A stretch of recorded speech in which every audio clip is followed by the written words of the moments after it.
Hype na hype ang buong bench ng Kushigaya sa ginawa ni Kai Sotto. Pati mga commentator ay na-excite sa kanyang ginawa. Uminit sa opensa ang ating kababayan. Maaasahan mapaloob man yan o sa labas. Dinumina din ni Kai ang rebounding. Pangalawang tapatan this weekend ng Kushigaya Alpas at Kawasaki Brave Thunders, kung saan sa una nilang laban kahapon ay panalo nga ang Kushigaya. Kaya tingnan natin this game kung makaka-bounce back ba ang Kawasaki o tuloy ang win streak ng Alpas. Agad ngang nakapag-draw ng foul si Kai Sotto sa pagsisimula ng first quarter. Unang punto sa game ay nakuha ng ating kababayan, kung saan nahanap siya sa ilalim ni LJ Peak for the wide open two-handed dunk, pero sinagot naman nga kaagad yan sa kabila ni Matthew Wright sa kanyang jumper sa loob ng paint. Naging back and forth nga ang opensa ng both teams sa early minutes. Grabe to, inararo lang ang depensa ni Kai sa loob ng paint, sabay dakdak sa harapan ng ating kababayan, pero sa halfway mark ay biglang arangkada ang opensa ng Alpas para magkaroon sila ng 7-point lead sa Kawasaki. Nakuha na din nga ni Kai ang kanyang ikalawang field goal sa kanyang high post jumper. Ganda din nga ng nilalaro ng kanilang mga locals. Tumuloy-tuloy nga ang run ng Alpas sa late minutes, kung saan umabot na sa double digit ang kanilang kalamangan.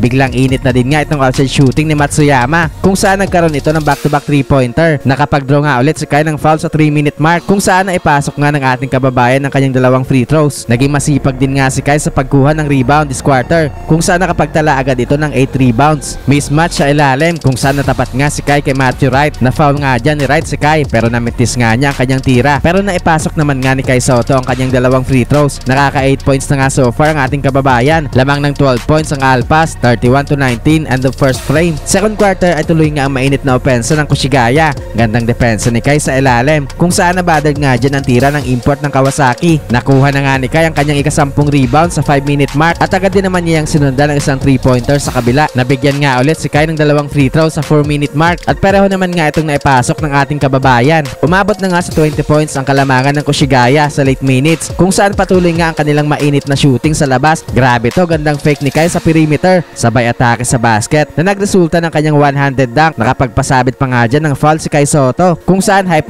na sa laro ang Gilas superstar.